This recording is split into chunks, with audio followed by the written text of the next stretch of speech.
Hi, in this lesson we're going to be talking about computer file systems. So this lesson might be one of those lessons where it's more than you need to know, but if you're really into file systems, then you might find this useful. Okay, so what is a computer file system? So up here we have a computer file system serves as the organizational structure and method for storing, retrieving, and managing data on a computer storage device. It plays a crucial role in facilitating the efficient and orderly storage of files and data, enabling the operating system and applications to interact with and manipulate this information. So think of a file system as what stores your files and keeps the structure and allows Windows in this case to find and use these files. So we have data organization. This is how your files and folders are organized. So when you open File Explorer, you see your folder tree. That's your data organization. Data storage, how your files are stored on the storage device. File naming and metadata, so we know what a file name is. Metadata is information stored about that file within that file, which helps with things such as search purposes, and file size, creation date, and other attributes. File access and retrieval, so this is what allows you to access those files and open them and do things such as read data from the files and write to them. Then, of course, we have file security. So this is what controls access to your files from your users on the local computer and over the network. Then we have our error handling and recovery. So this involves things such as using error checking codes and redundancy and recovery procedures to minimize data loss.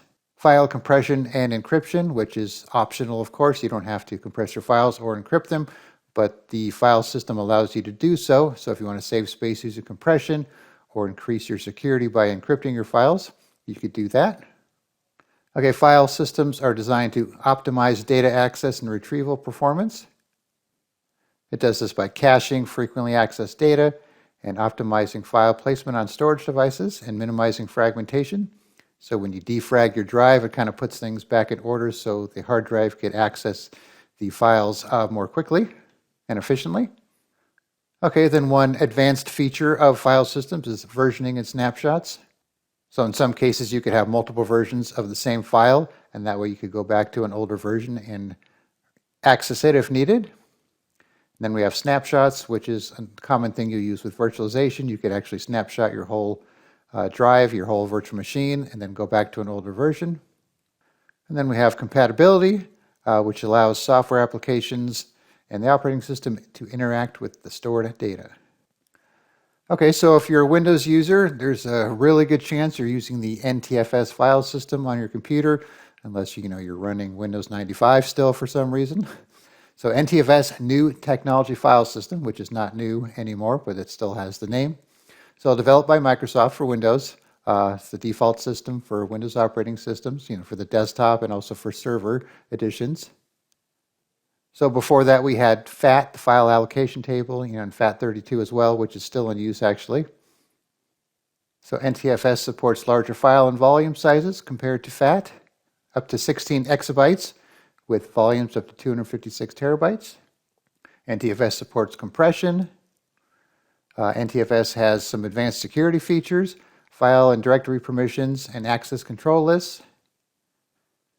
NTFS offers encryption if needed, using the encrypting file system. It also supports transactional operations, which allows multiple file operations to be grouped into a single transaction. It has sparse file support, which allows for the efficient use of disk space for large files that have large sections of empty or zero data. It also supports symbolic links, which are pointers to files or directories. Okay, some more information about NTFS. It supports alternate data streams. Supports journaling, which logs changes to the file system before they're applied. So that way, if you have a crash or power failure, the file system can recover it quickly and maintain your data consistency. Then we have the volume shadow copy service, which you might have heard of the shadow copies before. So these are like point-in-time snapshots of files, useful for backup and recovery purposes. Disk quotas, if you want to have quotas set for your users, that tells them how much data they're allowed to use on a disk. And then it also supports dynamic disks. And then dynamic disks offer RAID and volume spanning features.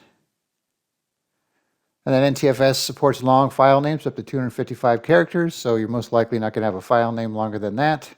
And it also supports ASR, which facilitates the restoration of the file system and critical files in the event of a system failure. Okay, so now going back a step to FAT32. So this is still in use today. You could format your hard drives with FAT32, but you're most likely going to use it for things such as USB flash drives and memory cards.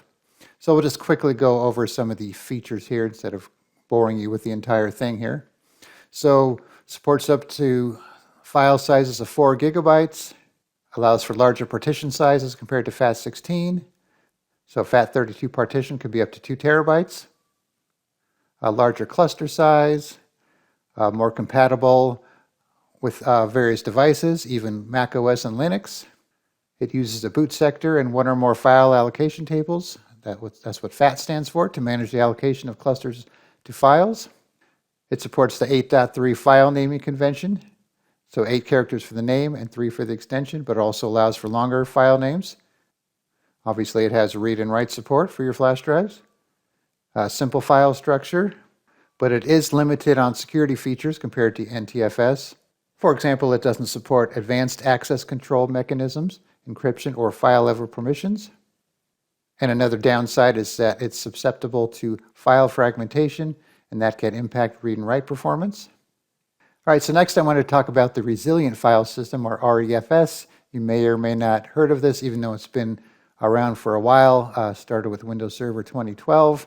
So this is geared more towards servers with large volumes. So it's an alternative to NTFS, which you could use on your computers if you find some of these features to be beneficial. All right, so it supports enhanced data integrity, better error correction, and it's also designed to scale efficiently across large volumes and file systems. It supports a background data integrity scanner, which could proactively identify and correct issues. Supports sparse file and sparse checksum. It's backwards compatible with NTFS, which means you could use it with your other NTFS drives. Works well with the data deduplication feature in Windows Server. So it's optimized to use with storage spaces. And so storage spaces is a technology that enables the creation of virtualized and resilient storage solutions.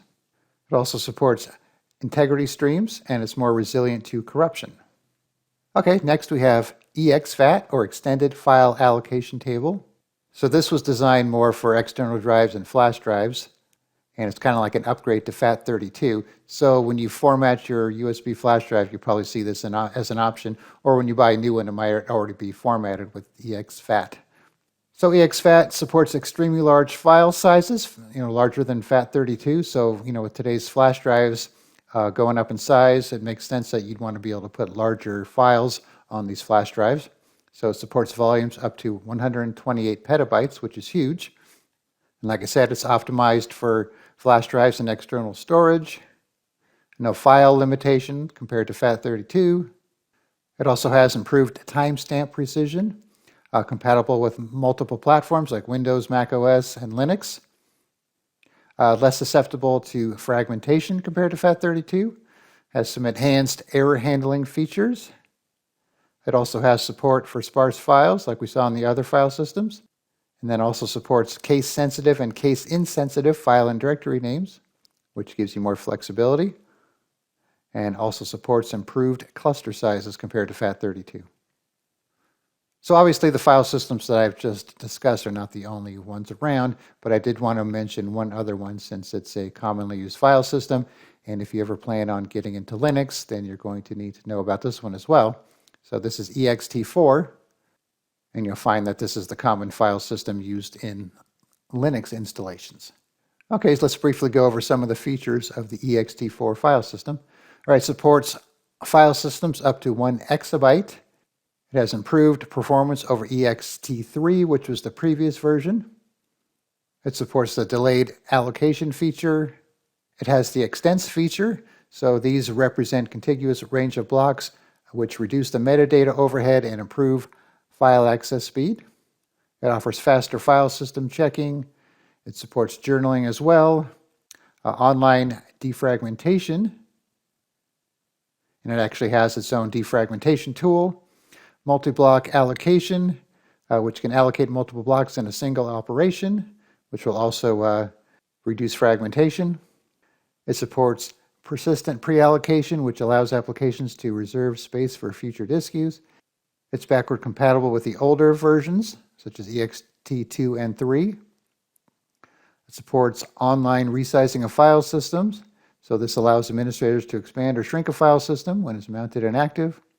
And it also offers directory indexing, or H-tree, which improves the efficiency of directory operations by using a hashed tree structure. So as you can see, there are a lot of details to these file systems, but obviously you don't need to know everything. Just the main things, such as which file system is used with which operating system, or what type of drive you might want to use a file system on, or the partition size or maximum file size or name size, that type of thing. All right, thanks for watching, and be sure to subscribe.